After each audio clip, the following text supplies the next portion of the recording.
yaranditsemo maze igihe gikwiriye gisohoye Imana yohereza umwana wayo waje abona umugore kandi wavutse atwarwa n'amategeko kugira ngo acungure abatwarwa na bidu guhinduka abana.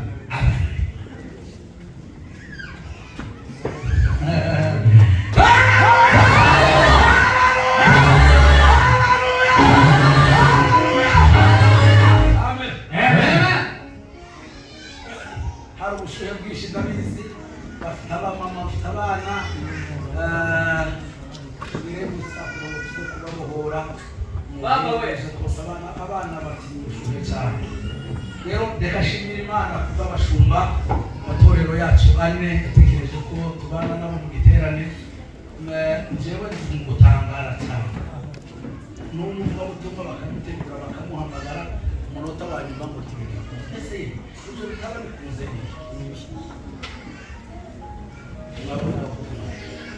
hari umupasiteri aba muri Amerika,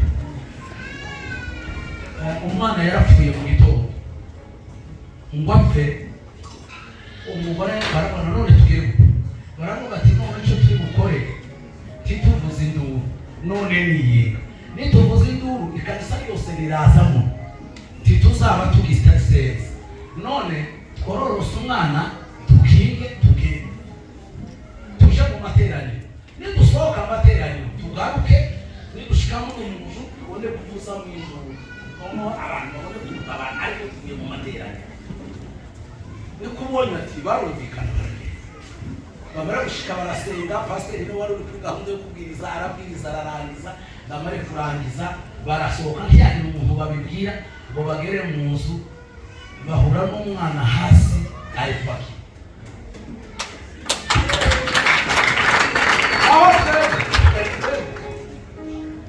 Keba iri iwacu habaye abantu bazikuriye bazaba bakodesha, bazaba bakodesha bakari, kandi iyo twari abanyeshuri bumviye abavugirije akaruru aho ngaho twese nuko naza dutarabira nijoro kuko haba hari imitsima myinshi. Twari abanyeshuri urumva ubuzima bw'abanyeshuri. Rero igitangaza gikomeye si ukumenya Imana, igitangaza gikomeye ni uko Imana ikumenya. Igitangaza gikomeye si ugukurikira Imana, igitangaza gikomeye ni uko Imana yabaye nzima n'ubwenge bukomeye muri bo.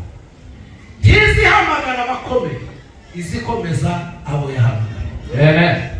Wewe ntuhenze, wewe ntuhenze, igihenze ni ikikuri. Icyo Imana yakugize nicyo gikomeye kuruta icumi. Ukagenda umuntu ukazagenda ntakandagire hasi, ntimurabonaga abandi bahengetse amaboko neza barayateye. Yewe ngo bibone bimara bigiye uyu mubi gano magana tuyabite gano n'umubi nari bitaka gano gatinda timukona ko umuntu ari gucikana abantu bose bakamubona kandi bakamwitira indize. Umuntu ntagirize, umuntu ntagirize, umuntu ntasa kukuzi, umuntu asariye ibihe nibyo bisa n'ubusubizo. Reka dusome ijambo ubutumwa bwiza bw'ubwanditswe na Yohana ibice 10:28. Yohana ubutumwa bwiza ibice 10:28. Reka nsome Bibiliya ni nziza cyane, zifite umuntu kureba bitakugoye ahantu hano nyine ufunguye mashini ukareba urebera bitakugoye.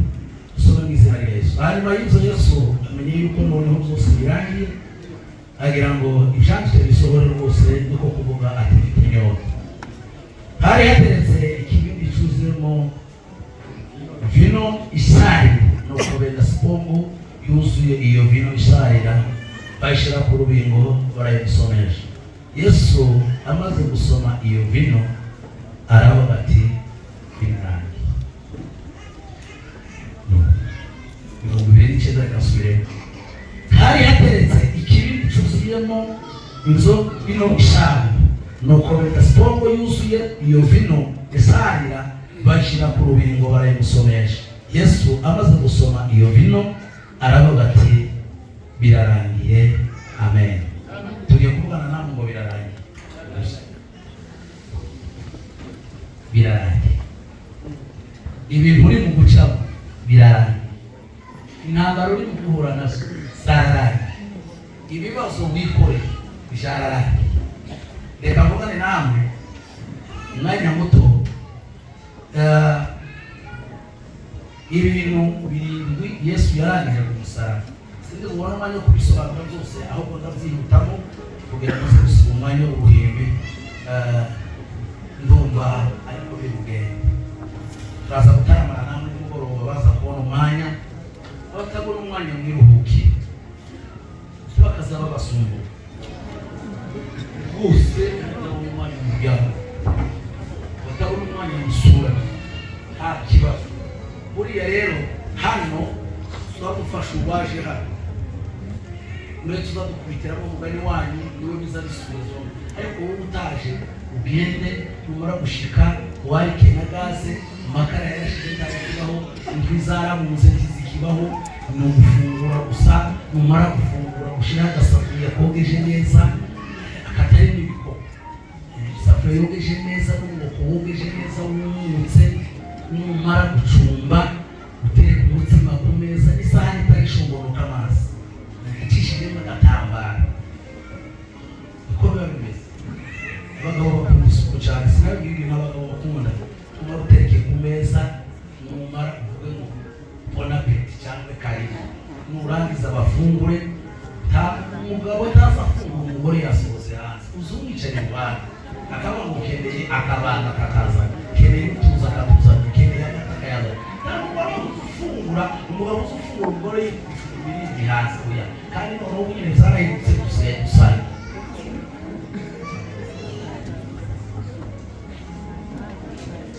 Hari igihe Apostle wacu yigeze kuvuga ku kantu abantu bagakomantaho cyane, siko yavuze. Yaravuze ngo nta mwanya yagira wo gusangira n'umudamu, ntawe. Nijoro nigeze kubwiriza mu barezi b'ikingeza kubwiriza saa 8, aba yakije imodoka arataha. Umugore saa 8 yoba akicaye muri saraki murize, icyo sose igikoroje umuhango ukamura turyama neza, sari inzo kujya bihiye ngene. Niko yarashatse kuvuga abantu barakomanta ibindi bitari. Mureke tuvugane rero biro birindwi ese kwihutagira ndebe ko birangiza nimugoroba naza gutarana nawe usenge ibyifuzo, tuvugane n'Imana nimugoroba. N'ubundi tubura tuvugana nayo nimugoroba, twemerera tuvugane nayo. Ibintu Yesu yarangije ku musaraba, ageze ku musaraba aravuga ngo byose birarangiye. Tugendane namwe ngo mumumve neza, mumumve neza. Nuko nyine turi benshi, ariko njyewe nzakunda ngo igihe mpaye n'ibwiriza undi umwarimu wa Bibiliya nzakunda ngo babaze n'ibibazo. Kuko tuba dutaha abantu benshi batabyumvise. Kejo bundi narabwije ndavuga ngo Yesu ikanje bamwanditse niryo bamwambuye gusoma mu bantu bambaza ibibazo. Nyina umunsi ari mwambika, yari mwambikiye mu muvuri, niryo bamwambuye bamubanga bararifinda. Uburyo kera nditekerere kelele zibiri abakereza y'inje na keleza ndani. Reka nivuga ya manye. Itambere Yesu yarangije ku musaraba, yaravuze ngo ibitambo byose birarangiye. Bagaza bazana ibitambo by'inka n'inyoni n'ibimasa n'intama. None bamara kubizana bigora abantu bakirima biruka inyuma y'inuma, abantu bakazana inka yamara gushikika rwarira aho hantu, abantu bakazana inyoni bagasanga ikiza gatoki, abantu bakazana bagasanga ati bikwiye bakongera bakabisubizaho. None Yesu abona abantu bazicwa n'umuruho, nta bindi bintu bazabona, yitanga nk'igitambo kizima gishumwa n'Imana. Nicyo gituma abanzi baba ngo mube ibitambo bizima bishimwa n'Imana, niko kwikorera kwacu gukwiriye. Yesu ahinduka igitambo kizima, ibindi bitambo byose bikurwa. ibindi bintu byose byari bigenewe kuvushwa amaraso bivaho, ibindi bintu byose byasaga no kuzamukana abayisaka bivaho, ibindi bintu byose byari bikomeye bikurwaho. Yesu aboneka nk'igitambo kizima. Amen. Icya kabiri kandi gikuraho ibyaha. Mu isezerano rya kera ngize gutya, iyi ni rineti ndatwikira gutya kuko mwebwe turi kumwe namwe muno mwomenya ngo hano hatwikirije rineti, ariko umuntu wokwinjira ntiwumenya ko hano hatwikirije rineti. Nuko niko ibyaha byari bimeze mu isezerano rya kera. Ibyaha byacu mu isezerano rya kera amaraso y'inka n'ay'ibasa yatwikiriye ibyaha. Mu isezerano rishya ahanagura ibyaha. Iki kiza gituma turara imbere y'Imana nuko ibyaha byacu byahanaguwe bitazongera kwibuka. Yesu amaraso ye ahanagura ibyaha. Icya kabiri nicyo narivuze. Icya kabiri Yesu yarangije ku musaraba aravuga ngo ibyaha zacu birababaye. Muzi ibintu twavuze ubwirukanke mu makuru y'isaba gusaba bibi byari bibambamwe na Yesu. Umwana ngo ni umwana w'Imana wakwikije na tukabikisa igisambo kindi kiramubwira twebwe ko twatuzira ibyaha twakoze, uyu we aramubwira ngo mwana unibuke mu bwami bwawe, aramubwira ngo mu mwana turabana nawe muri paradiso. Ibyaha byacu biba birababaye. N'umugabo w'iwacu iriya mu bibobo yagiranye ikibazo n'umukazana, yandika ibyaha umukazana yakoze muri ajenda. Uwo muce tujye gukiza urubanza yinjira mu gihumba azana ajenda. Twariganye nabo kandi turangana, wasanye ajenda ndamaze ati si ajenda ni iki, ngo reka dusomere ibyaha by'umukazana we yakoze. Ndamubwira ngo naje nuzoza usoma kimwe zoza mu ikindi wakoreye kwa Bobo, nuvuga ikindi vuga icyo wakoreye Baraka, nuvuga ikindi vuga icyo wakoreye ku mugoroba. Yamamumbaje asubirayo arambira mudavuga ikindi warurinze.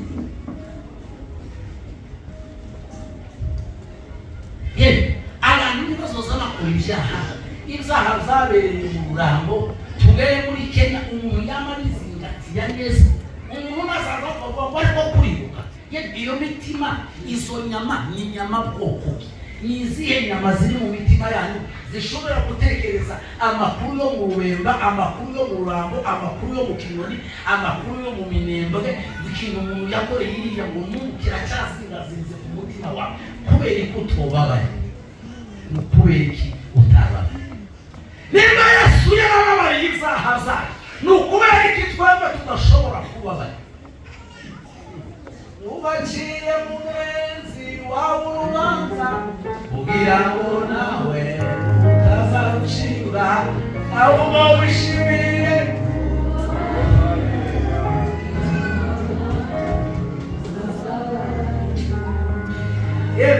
yego muzamureka tubabare. Umuntu niyoba muri kesi yo kutababara, umuntu nakora dosiye ngo nuko birarangiye. Abantu bakoze jenoside iteye ubwoba mu Rwanda bishipirija umwana akamuterura, bari abana b'amezi 5 n'atandatu n'umwaka, bazaba bita ngo ni gisekera mwanzi. N'umuteruye wisaza se agafata wa mwana akamuza ubwo basanga. Ariko abo bantu barababari, leta yarababari. Ariko twebwe umuntu nagira ikibazo ngo ni kesi ikomeye mu nzu n'umugabo n'umugore, ngo ntimushobora gusaba imbabazi. Yewe mwabagabo ntabwo musa gusaba imbabazi, mukabyara mwe bana bagatarika kubizi byo kubareba mu bajisho muzo mubasaba imbabazi. Umuntu yo kubwira, umuntu yo gucumbira, akagusasira, akagushira amazi muri kushe, akaguhanagura ikirato, akamesa isogesi, akabishyira mu kirato, agakora ikosa mukiruta mubabare. Kandi baje kubabwira wewe ngo n'abana b'abana bamuzanye zibaho bamuzanye n'ishobora. Uwo muntu ni wo mubabare. akabasaba imbabazi mu gitondo akakubwira noneho igiteye ubwoba mwebwe aba bandi biroroshye ariko mwebwe umugore akahagarara imbere akakubwira ngo ushobora kumva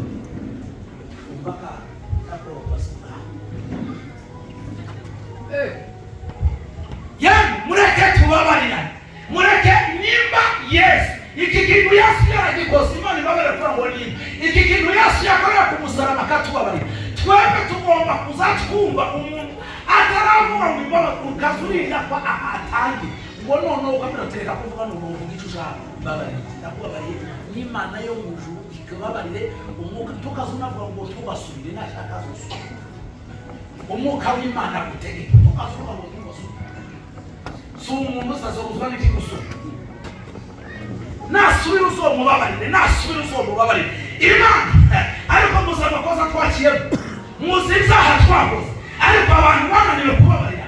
Reka muri ikintu cya gatatu, umwenda wari ukingirira ahera utabukamo kabiri, hasigaye bine.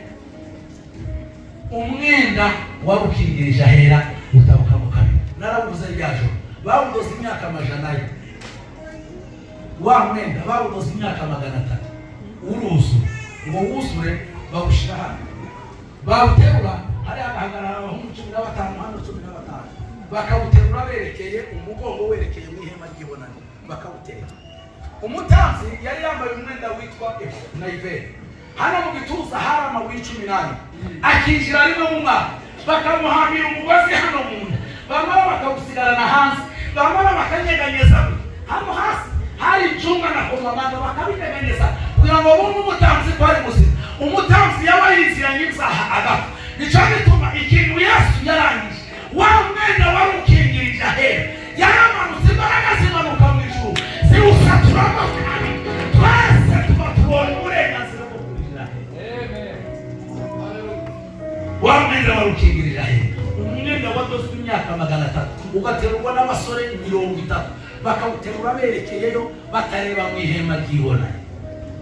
Ihema ry'ibonaniro Imana ni gutiza iminsi bakongera bakampamagara zaza gusa mvuga ihema ry'ibonaniro nimara kubyinjiza mu bakiza turihwanye na Yesu. Muzumva ibitereko birindwi by'amatabaza kandi uko hagati ibitereko birindwi by'amatabaza 1 2 3 bakita Etoile de David, n'inyenyeri ya Dawidi.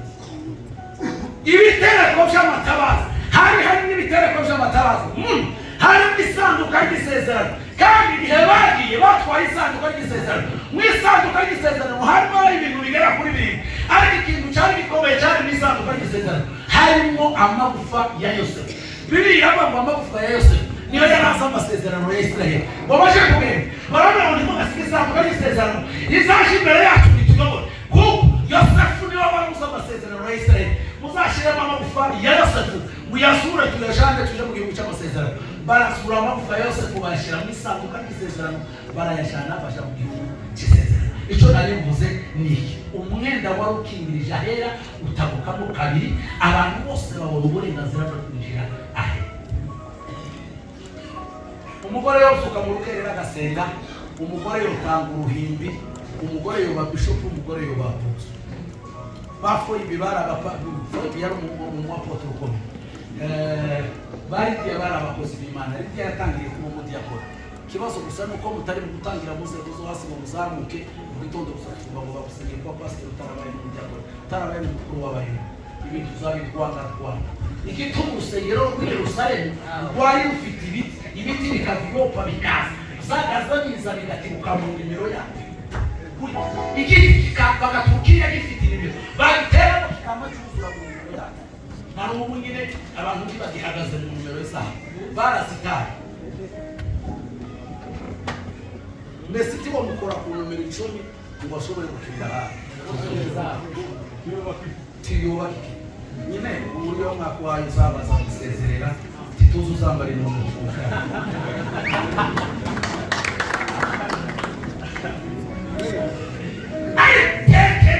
Abantu batari mu numero za baracyazi washika mu mikanisa sumunyako ni pastor sumuvuga zose arabicanga, nukubera ko abantu badahagaze mu numero za ariko pasiteri mutoza kujya gufata abantu muzamubanza mubigeho mubasengere mubaganirize si ukuva gutora umuntu igiti cy'ikivunja cyanyagewe mu kagira mufata umuntu mwasengeye Imana yagize ikintu ikintu cya kane abantu bose babonye uburenganzira bwo kwinjira mu ihema ry'ibonaniro. Reka mvuge iki kintu cya Hana. Hana aragenda asengera umwana witwa Samweli. Amaze kumusengera Hana umvikane ishuri ryabiraze neza. Hana yari akeneye Samweli. Umuntu mbere Hana yari akeneye umwana uzasukaho abami ba Isiraheli amavuta. Muze mubwira abandi bagore bari bafite ubwenge. Hana yari akeneye Samweli gusa. Yari akeneye Samweli uzasukaho abami ba Isiraheli amavuta. Hana yari azi amakuru ko abami ba Isiraheli bagize ibyago bavuye mu bushake bw'Imana. Yiruka ngaho yaza gushaka umwana, ahura n'Imana nayo yahishaka umuntu uzasama inda akabyara Samweli uzasukaho abami ba Isiraheli amavuta. Ngo bihurire muri kiriya kirere birumvikana. Ngo bimara gukunda arazinduka kare yegera umutambyi ngo asanga Eli yavuye mu ihema ry'ibonaniro. Ngo shike yabatambuka tambuka asanzemo arinjira mu ihema ry'ibonaniro. Ngo asohoka ataje barahura n'umutambyi yaramaze kuvuga ati mvuye mu ihema byagenze ati narije gusaba umwana utakundi yari kumubwira. Hari amategeko atatu yari yirengagije. Ijambo rya mbere yari umutambyi, ijambo rya kabiri umutambyi yamusanzeho, ijambo rya gatatu ntani igitambo yarazanye, ijambo rya kane yirengagiza itegeko kwa Yehova. Ariko ngo mureba mwitegereje abona mu shusho hari ikintu ashaka aramubwira mwigendere mukobwa wa Imana ya Isiraheli ihuca umutima wawe ufusama. Aragenda asaba inda abyara Samweli. Ngo amara kubyara Samweli aramuzana. Umutambyi yari yaramubashije wese umwana ataracuka aramubwira ngo ntaracuka. Umwana nijoro iyo bamucukije abatakigira ba nyina na ba nyirasenge, iyo wacukije umwana nijoro azagira guca mu gituza cyawe agakora agasanga nta kaburimbo, agira guca agasanga ni kaburimbo kandi doganiriye akarira.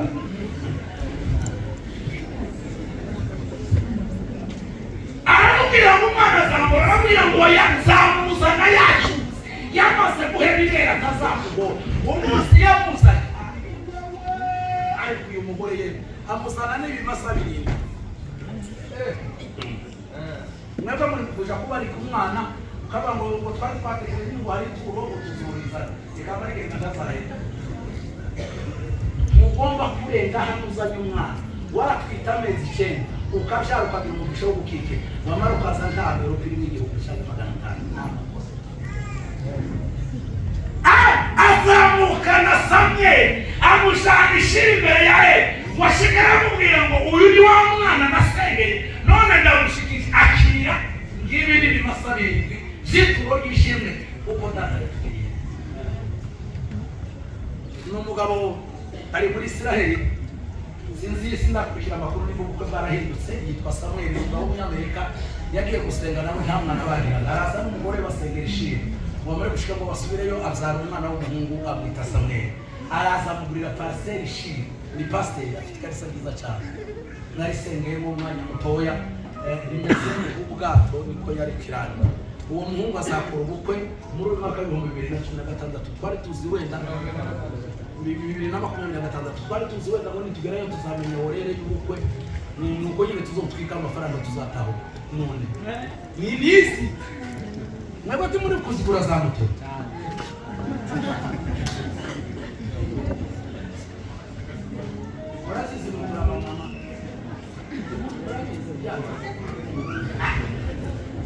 aragenda aramujana agera ishino ngo amugurira parcelle yamusizeyo afite imyaka 18. Batuye muri Amerika, umwana atuye muri isi. Muzumva bandi apana byo muri Bibiliya mubona boge twaraganiriye nawe. Afata umwana afite imyaka 18 uwo muhungu icyo gihe yari afite imyaka 18 azakora muri 2026. Nyina na se baraza bakora parcelle ishiro bamubakira kanisa ni pasteur bamisigaye umwana. Iyo abagabo bakubisa abana umwana inaza yama mu mwaka ngo ndekera umwana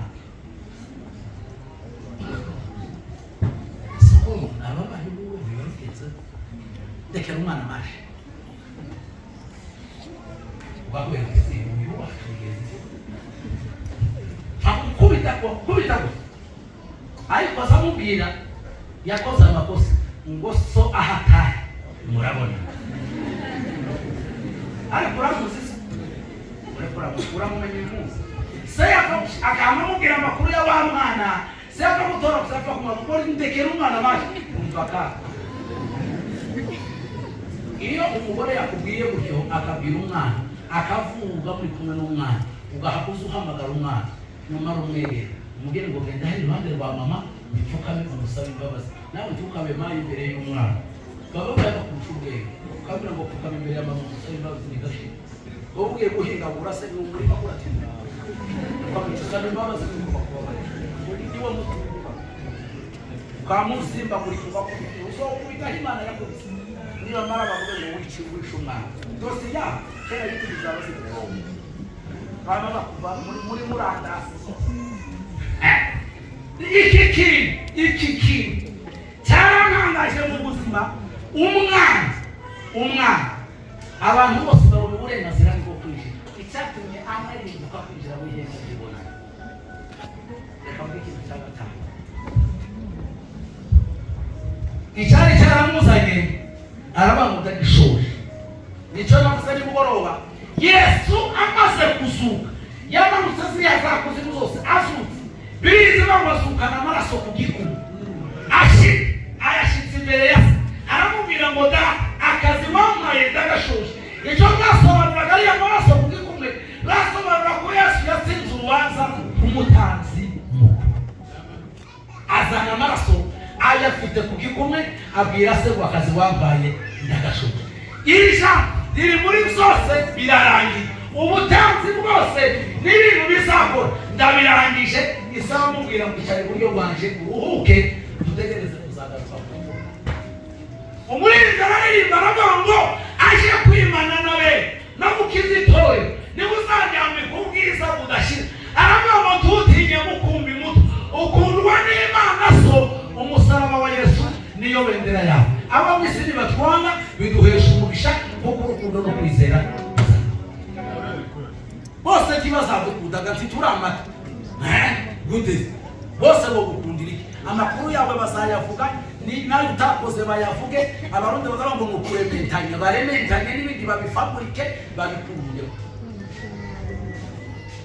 gusa ese ibibazo byose batuvugaho tubere kubikemura yaravuze umukozi w'Imana aravuga ngo est-ce que ton cœur là c'est une poubelle là où n'importe qui doit n'importe quoi ese umutima wawe ni poubelle kugira ngo abantu bose bazabaza bashungiye ibyo bashaka kandi ibintu byose batuvugaho titubere kubishakira ibisubizo igihe cyose bakuvuze niba ari kuri kamera ari he ntukaze ushaka ibisubizo ngo nawe uravuga iyo abagore barakaye bazabavuga iyo abagabo barakaye bazabasatura amakuru niko bipanze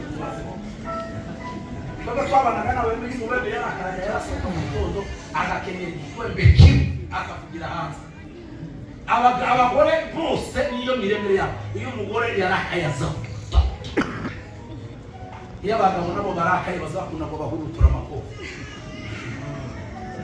ntibishoboka ibintu byose batuvugaho siko tubera kubishakira ibibazo hari ibimarwa n'iminsi igashoboka muri ikintu cya gatandatu barabika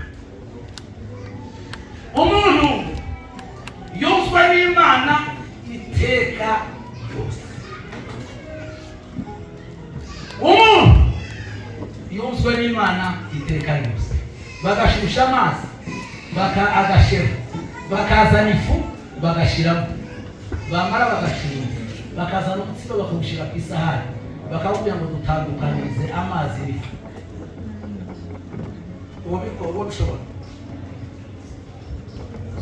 tuzwe n'Imana bitari mu rugero rutoya ntanze tuzwe n'Imana ku buryo nta muntu utandukanye n'Imana ariko biciye muri Kristo Yesu Imana yiyunga natwe Imana yiyungiyemo natwe nzira bayitubaraho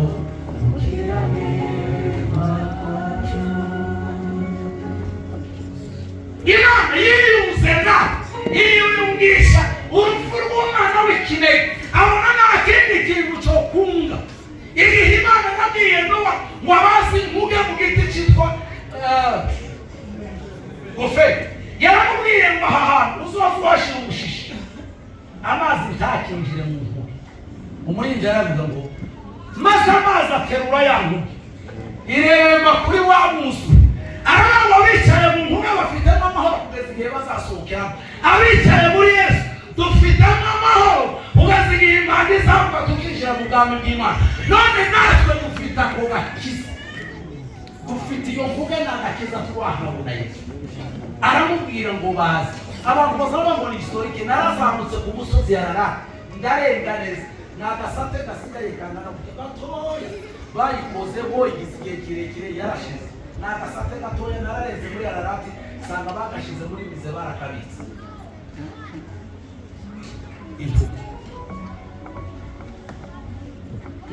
Mwishire mu nkuge, nimwishire muri aka gakiza, muve mu bintu byo hanze cyane. Abanyamurenge bino bintu bwacu n'agakiza twabigize rutini.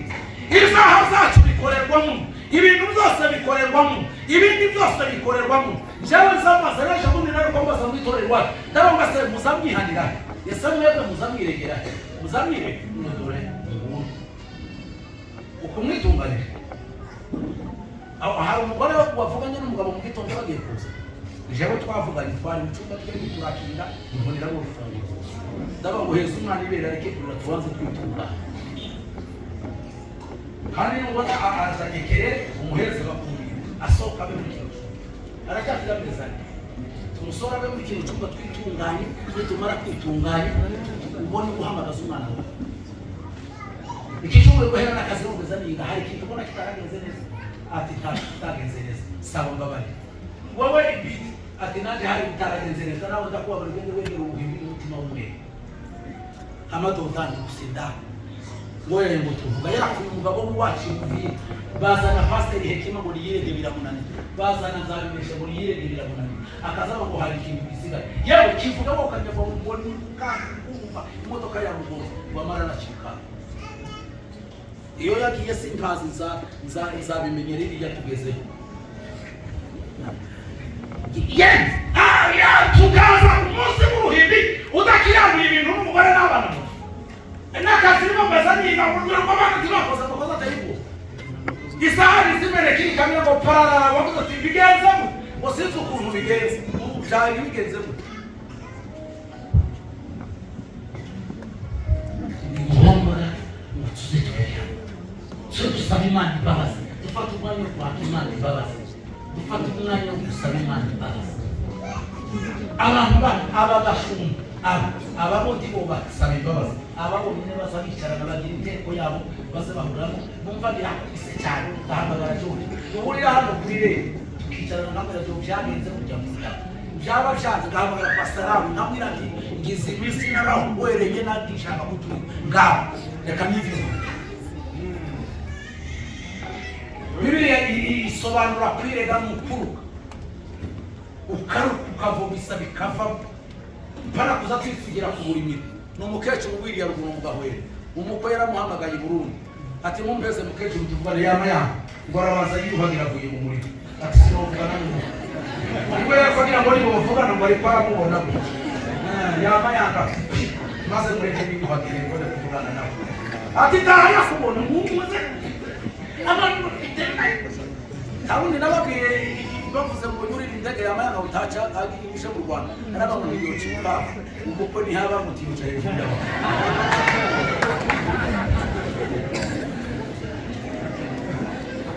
Baba irengeremo umwana yakandagiye se uko yakandagiye umwana ku kirago ukungize hano uyu we nta kibazo bagere gute umwana yakakubwira se uke burakandagiye arambira ngo muse ukuguru kwawe kuri hejuru y'ukwara mwana ndibenge ko gusubiza no gutekereza aramukandagiye muse ukuguru kwawe kuri hejuru sinzi asinza kamande tugeze kandi Kenya iteye ubwoba musa nabo muyitegereza muri Kenya umuntu yumva Imana ibihe byose navuga n'iki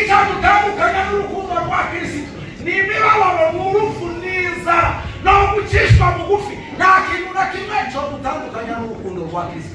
Izi ntumwa zote zari zigira abanyina n'abasivye zabaye muri ubu buzima nukubera ikizo zihanganiye mu bibazo. Reka mvuge ikintu cyane bagira sose. Pawulo mutwaye mwisi no mwijuru. Arashoza umuhungu wa Bikira Mariya. Arabatangariza ubutware bwo ndagutsinda. Pawulo mutwaye bwo gutegeka mwisi no mwijuru. Yesu arabatangariza ababwira amakuru. Arababwira ngo hawe ubutware. Yarazamukanye imfunguzo azizanye akiringuye Shehori. Arabagomba ubutware bw'isi no mwijuru. Twahawe ubutware. Umuririmbyi yararimbye ngo twahawe umufasha n'umwuka w'isezerano. Umwuka twahawe, imbaraga twahawe, titwazamurwa n'abantu, titwazamurwa na leta zunze ubumwe za Amerika, never again. Umwuka twahawe n'uwo twahawe n'imbaraga z'Imana bitavuye mu cyo turi, bivuye mu cyo Imana yatugize. Nicyo gikomeye cyatumye tungwa n'Imana. Muzamugenda mufashije, muzamukandagira kuri ubu butaka mwumve ko mufashije. Nimwinjira muri Trinity, mwinjiramo mufashije. Nimubwire umugisha wo gutega indege, mwinjiramo mukomeye. Nigeze kugenda tugazina Yesu abeba muri Ethiopia. Bwira umuzungu ndamubwira ngo indege yohano. Narana ngo kibazo bavuke mu ndege. Ndabona ngo kubera atese kubivugiye. Ndabona tije bitibutse byara abantu bo ntega hano hasi bagisaba uko. Narambira ngo bandika abamarayika. Turagenda tuganira arakizwa turakorana amasezerano ngiriye nise turatandukana uwazamuka Jakatari rero ndacurika Jerusalem no mu ndege muzamukora operation no mu ndege muzamukabura siti wogenda kujya gusanga inkoko imundikiriye amagi tuzuba inkoko igiye gutera ibintu umusako pa igatera kandi kangana gutya ariko ibatariza cyangwa n'iki kigamuce yaza gutera ibintu. Abantu bose bagira umusako, abantu bose bagira umusako. Ce sont les bébés spirituels d'aller. N'abana bato bakiza. Abantu bose bakuye babaye bacu, baratuje baza bategereza isaha yabo. Ico bita Kairos. Isaha y'indakuka Kairos. Nico abantu bategereza, agategereza umwanya w'Imana akarinda umwanya w'Imana. Igihe Imana izavugira akegera Imana. Ariko abantu baravuze barasaba. Umuntu navuga amakuru ya Mutoni. Uso umubase umubwire ko saba makuru ya Mutoni. Ko muhamagara we hagarara wacu kandi wewe no kuzamenyekana. Umutakaza kugira amakuru sabuko umubase rwose runa aya makuru ngi. Tuhamagaye George akaza hano woyafu. Yamakagira gukanja shokora mukananya. Tiwe. Umufasha n'umwuka w'isezerano. Nico gituma muri Yesu ntabwo badufite twagereye Imana rurema twagereye na Yesu umuhuza w'isezerano twagereye n'abasamishagiwe ngo basavuga ibyiza kuruta yo twegereye Yesu umuhuza w'isezerano twegereye n'amarasamishagiwe azavuga ibyiza kuruta yo umwegereye n'iki mwegeye twebwe twegereye niko yavuze mu Bahebura araba ngo twebwe twegereye umuhuza w'isezerano twegereye Yesu umuhuza w'isezerano warangiza araba ngo twegereye n'amaraso amaraso rosandeje azavuga ibyiza kuruta yabe aya maraso tazavuga nk'amaraso y'abantu azavuga nk'amaraso y'umwana w'intama niyo twegereye araba ngo twegereye n'umusozi utabashika gukoroha araba ngo twegereye na Yesu umuhuza w'isezerano igitaramo